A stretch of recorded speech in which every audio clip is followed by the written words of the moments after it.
I am not going to leave before having finished questioning him.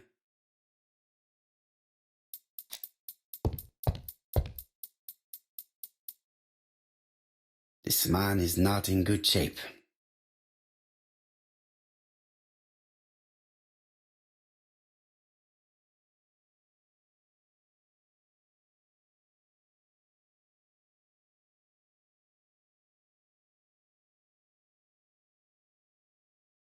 He is worried and very tired, and other police have been hard on him.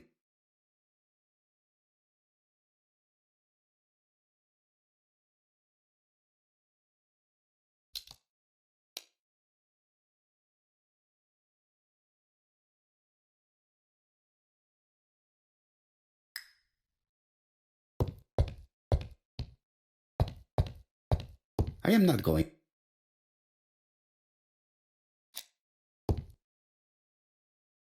What do you want from me?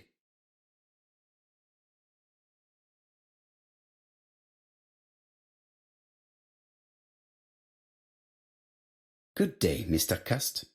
I am Hercule Poirot. Ah, you're the detective.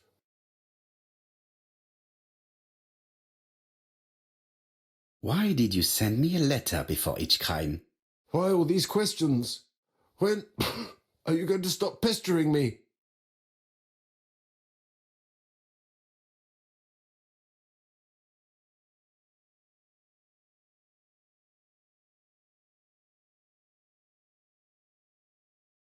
Maybe you forgot that you wrote these letters. Yes, it's true. Sometimes I forget. Maybe I did type them.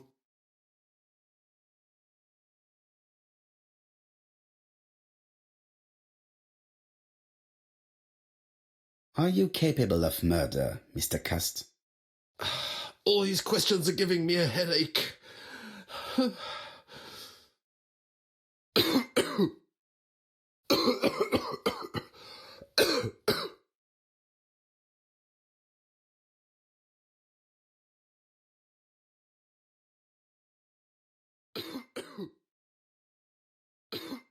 Poor man.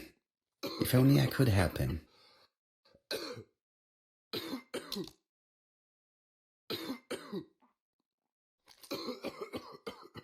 Take this. It will help you. Thank you.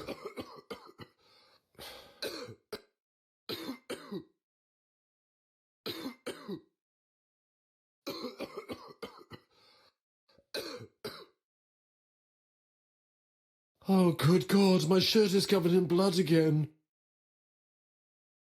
Bon. I now know where the bloodstains Mrs. Marbury saw came from. Are you well enough to speak? Yes, I feel much better.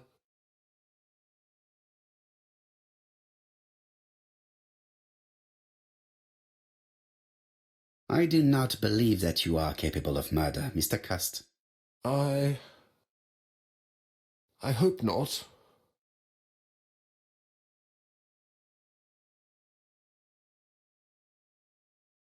You suffered during the war. It's true. I was wounded. I suffered. But the army was the only place I didn't feel inferior. No questions. Just orders to follow.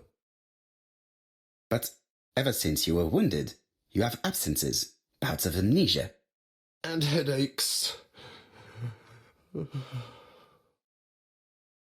Professor Clark treated you. Yes, a few years ago he really helped me with my burned throat.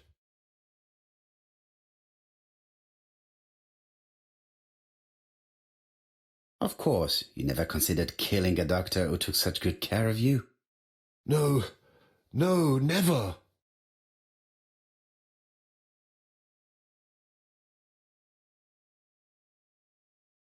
Do you deny being at the scene of the crimes? So? There was no harm in being there. It was only for my work. You were seen at all the crime scenes. Yes, I was. I travel a lot, but not for pleasure. I am terribly unwell in trains. But I had to respect my engagements. My employer gave me very precise written instructions about the towns I had to visit. Let's see. The company you claim to work for, Silky Legs, has never heard of you. And as for these letters they sent you, they were written on your own typewriter. The company sent me the typewriter when I started working for them. Yes, but the letters were received afterwards.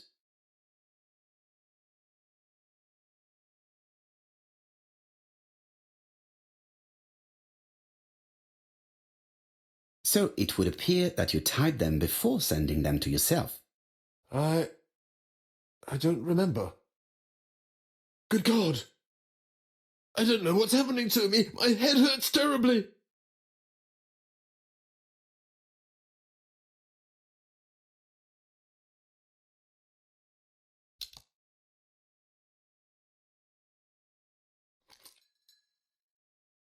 Take this. It will help you.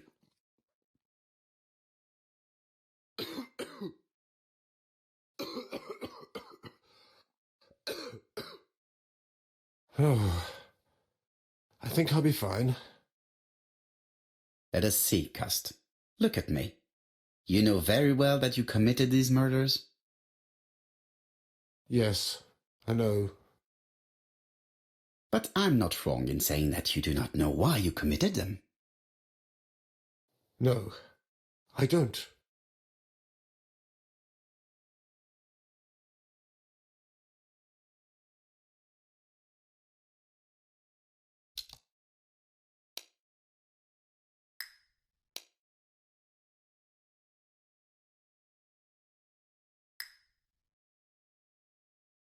Let us leave Cust alone.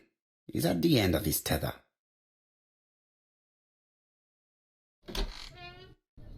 And what conclusions have you drawn? Plenty. It might help us to understand him a little better. Let us now try and get our brain cells to work.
I don't see any clearer than before. This is worse. There is one point to highlight. C'est curieux. Cust admits that he killed, but he does not know why. What did Dr. Thompson say? Even if Cust killed while in an altered state, it still must have been his deepest desire. He must have had a motive. Let's keep it simple. Never mind his motive. He confessed. But you see, he can confess to anything and everything. He denied the murders and then confessed to them. He confirmed that he never typed the letters, then with great ease, I managed to get him say quite the opposite. Come on, he behaved like a guilty man. He lied to his landlady. Because deep down he believes himself guilty. From the papers he noticed that he had always been at the scene of the crimes. He must think that he killed and then simply forgot what he had done. How can you be so sure? Let us look at his psychological profile. You will understand my point of view. Let us now try and get our brain cells to work.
You see, Cuss' character is quite the opposite of the murderer's.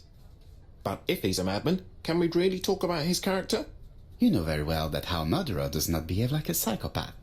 Apart from the signature, there is no ritual repetition in the choice of victims. Very well, you're right as always. So we have no confession, no culprit, no suspects, nothing. And all that after 2 months of inquiry? What should I do? Have faith. Just give me 24 hours.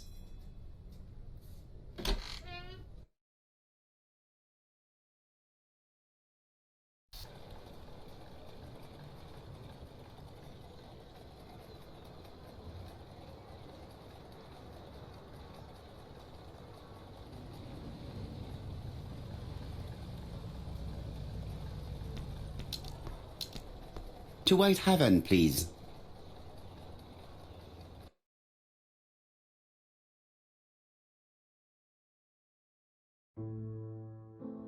Cust's arrest is a great success for you, Poirot. It's all clear now, except maybe 1 or 2 details. Details. Ah, mon ami. The devil is in the detail, as we say. Excuse me? Patience, Hastings. Everything will be clear once our guests arrive. Best be prepared. Slip a revolver into your pocket before they do. A revolver? But Poirot, what are you afraid of? Trust me. It is important you carry a weapon for this meeting. I will lend you mine. What about telling me what you have in mind? Surtout pas. You wouldn't be able to play your role. Wait 1 moment, I will bring you my weapon.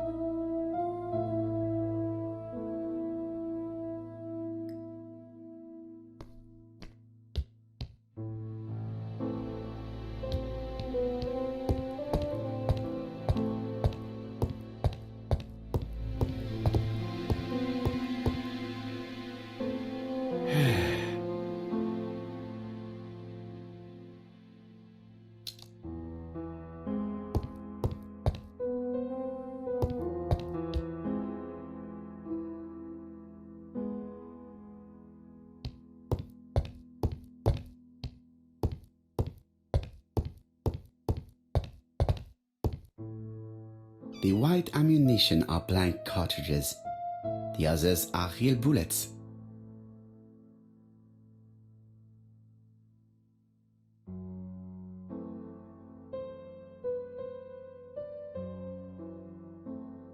I have to choose the type of bullets to load.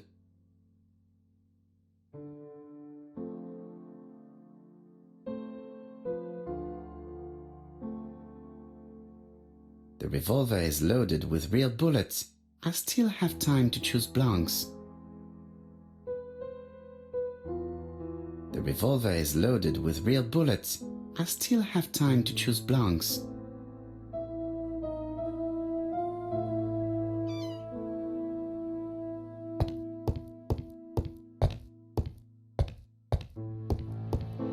What about telling me what you have in mind? Surtout pas. You wouldn't be able to play your role. Wait one moment, I will bring you my weapon.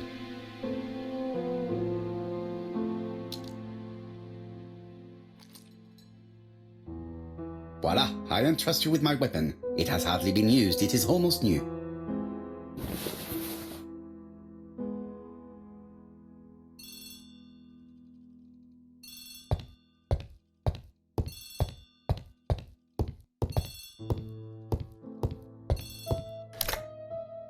Chief Inspector, is that you? Yes. Sorry, but we haven't found anything. Have you checked the typewriter? And the packaging, the letter, and the ribbon reel. We've only found prints left by Cust and his landlady. Well, never mind, I shall make do. So, are you still going to hold your meeting? Of course, Chief Inspector. I can hear my guest coming up the stairs. Why have you brought us here, Mr. Poirot? Since Cust's arrest, I thought it was all done and dusted. Miss Gray formally identified him, as well as Miss Barnard. Yes, and the stockings he saw drove the same brand as the ones found at my aunt's. This is all true. However, a case is not closed if some questions remain open. And one question is, why did the murderer send me his letters? Why did he challenge me, Hercule Poirot? Perhaps he wanted to play with you, to taunt you. Xenophobia? Maybe he didn't like you because you're foreign. I may be wrong, but maybe by provoking you he was looking for glory? All these theories should be studied. Let us now try and get our brain cells to work.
Is everything clear now?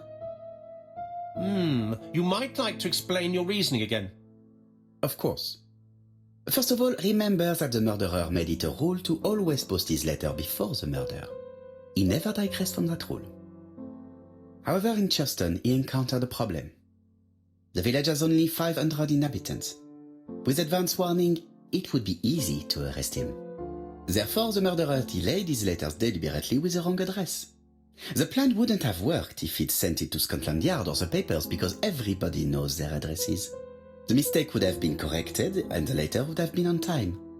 That is why the murderer chose me as the recipient.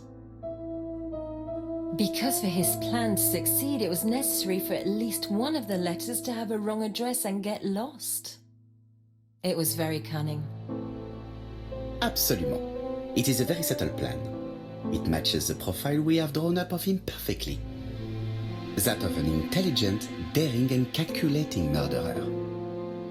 But that's not how you describe Cust. You are quite right, mademoiselle. Like you, I find it hard to believe that this dull character is the clever murderer we are looking for. Do madmen... I mean, if he's mad, he might have two very different sides. No doubt. But the murderer is not mad. All the specialists agree that he does not have the profile of the psychopath. But if Cust is not guilty, how do you explain his presence at the scene of the crimes? Mr. Clark, the answer to your question is in the medical records of your brother's patients. Documents which Cust most certainly did not have access to. Let us now try and get our brain cells to work.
Dr. Clark's patients' records provided a very useful list of potential victims, sorted by alphabetical order.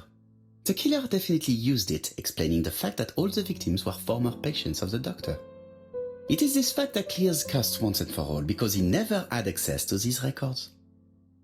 So how did he happen to be at the scene of the crimes? Either the murderer sent him there, or Cust was following him closely. Cust's highly suggestible nature leads us to the second hypothesis. The murderer was manipulating him. He systematically sent Cust to the towns where he was going to strike, so that the suspicion would land on the poor man's shoulder. That's evil. What sort of killer could have such a plan? And what would he gain from three completely different murders? Indeed, it seems unlikely that the same murderer committed all the crimes. What should we take from that?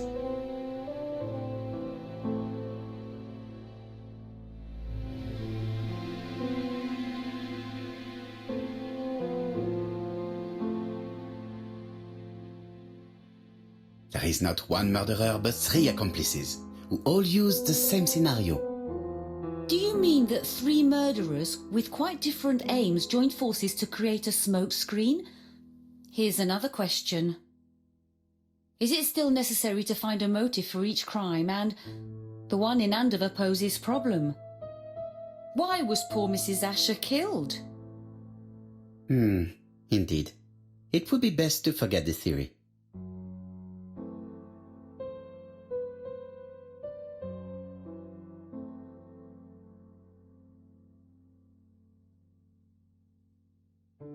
Just one murder was of benefit to the murderer, the others were just diversions. On reflection, there is only one conclusion. The murderer killed once out of interest, and twice to divert our attention. This reasoning points at two potential culprits. Franklin Clark. Donald Fraser? Yes, mademoiselle, that's good thinking. Mr. Fraser may have killed Betty out of jealousy. Mr. Clark may have killed his brother in order to inherit his large fortune. Both have a motive. But Donald did not have access to Dr. Clark's records. Please allow me to disagree with you, mademoiselle.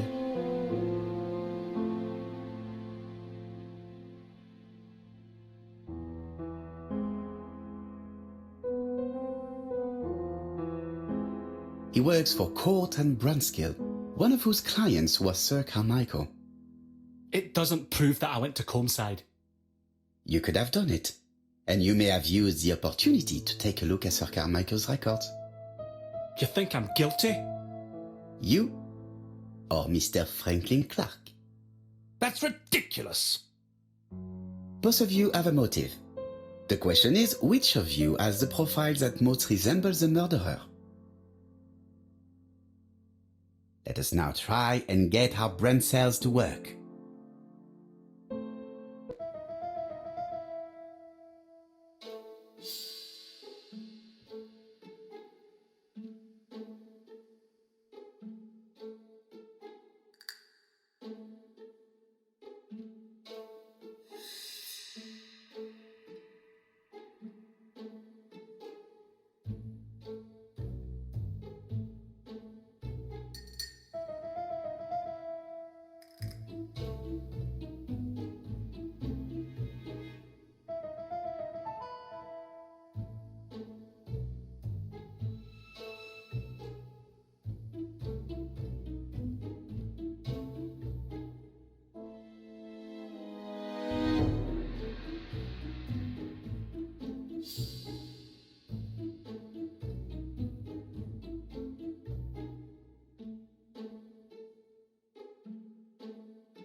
Ladies and gentlemen, Donald may share many character traits with the murderer, but he does not have his cold indifference. He has a temper.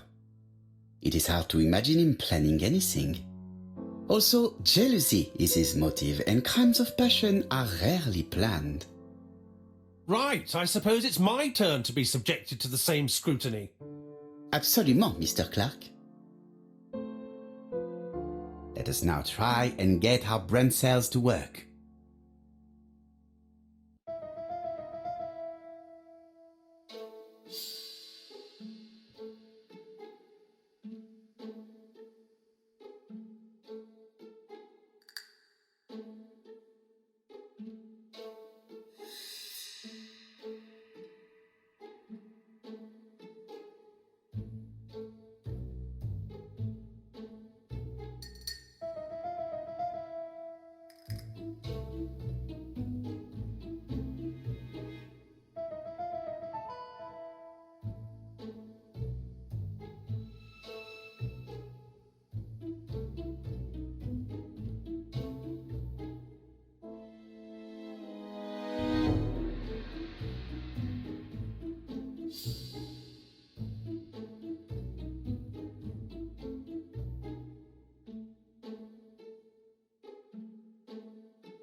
As you have all seen, there is a disturbing similarity between Mr. Clark's profile and that of the killer. In actual fact, it is exactly the same. Mr. Poirot, your psychological studies are interesting, but your conclusions do not add up. Why would I have wished my brother's death? The inheritance is lawfully mine. I just have to wait. No, you had to act quickly.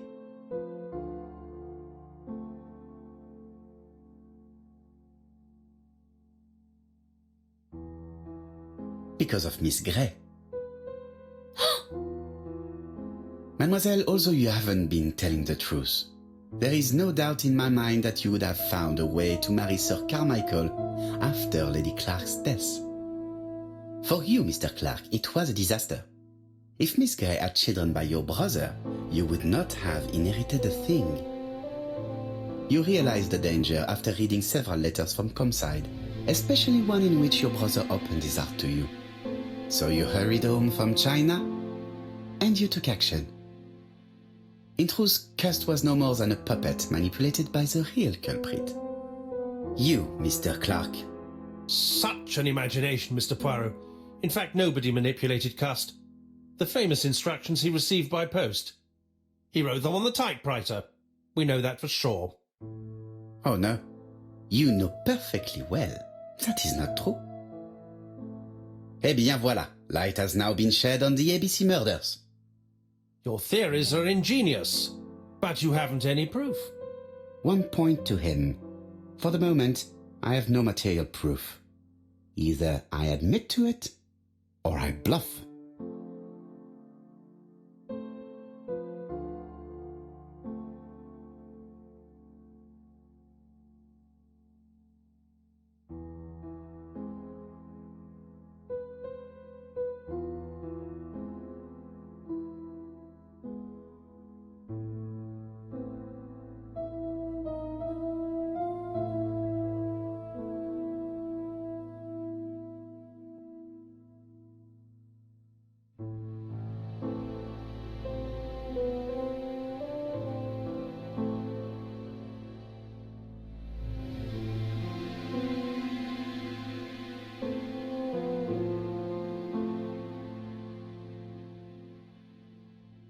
Proof is easy to find now that we know where to look.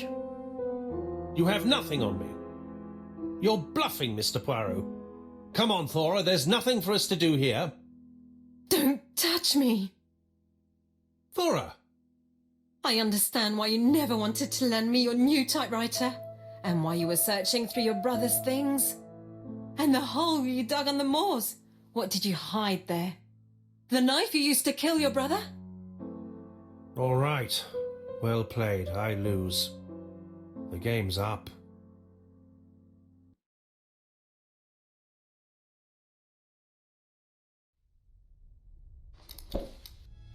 Don't come near me!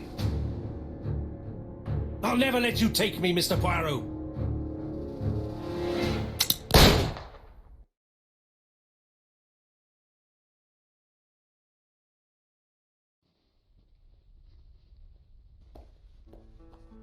Took the law into his own hands. He had no right. He should have paid for his crimes. I should have expected what he did. Come on, Poirot. Everybody makes mistakes. Exactly. Hastings, if one day I sound pretentious, please whisper these 3 letters in my ear. ABC. They shall remind me that we all have our limits, even me.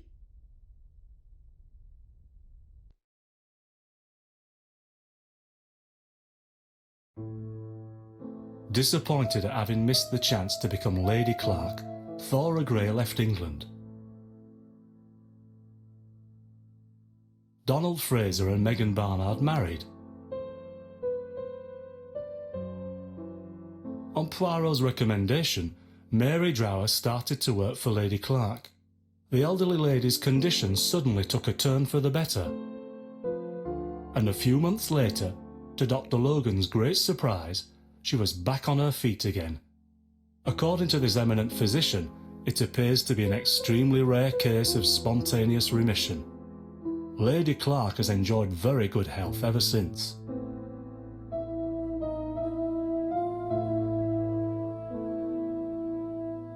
Journal of an Innocent. The incredible story of ABC. As for A.B. Cust, after being advised by Poirot, he made a great deal of money by selling his story to the press. And as for me, and with business booming, the Black Swan has become the #1 tourist attraction in the whole of Yorkshire, even more popular than York Minster.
When Franklin understands that his brother's inheritance is going to be stolen from under his nose, he decides to get rid of him. In order not to be considered as a suspect, he has the idea of including the murder as part of a series that the police will put down to a madman. Franklin uses Sir Carmichael's medical records to choose his victims as well as the ideal suspect, Alexander Bonaparte Cust, who was seriously wounded in the war and suffers from bouts of amnesia. Franklin writes the letters he will send me before each murder on his own typewriter in advance. He contacts Cust by letter and offers him a job. Cust is convinced that he is working for a hosiery company.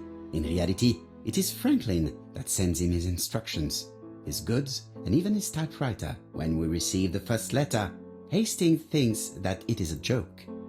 As for me, filled with foreboding, I prefer to inform Chief Inspector Japp. Following his written instructions, Cust goes to Andover. He visits Mrs. Asher's tobacco shop and sells her a pair of stockings. After Cust's visit, Franklin, in turn, enters the tobacco shop. Mrs. Asher is not suspicious of the murderer, whom she takes to be an ordinary customer. The old lady turns around to take a packet of cigarettes. She is beaten to death. We investigate the first murder with Hastings. No suspect has a motive. A few weeks later, we receive a second letter signed ABC. Chief Inspector Japp is informed. The victim's name should start with the letter B. Alexander Bonaparte Cust goes to Bexhill. He sells Mrs. Barnard a pair of stockings. Betty Barnard leaves her work. She's dressed to go out. The young woman is strangled on the beach. Betty was killed by the man who had arranged to meet her that evening, the seducer Franklin Clark. In Bexhill, Donald Fraser appears to be the perfect suspect for Betty's murder, but he has no connection with Mrs. Asher. 5 days after the Bexhill murder, Cust goes to Churton for his work. In the afternoon, Soagre turns away a stocking seller. After dinner, Sir Carmichael Clark takes his usual walk. His brother waits for him, hidden behind a bush. The murderer leaps out from his hiding place and cuts Sir Clark's throat. The third letter arrived late.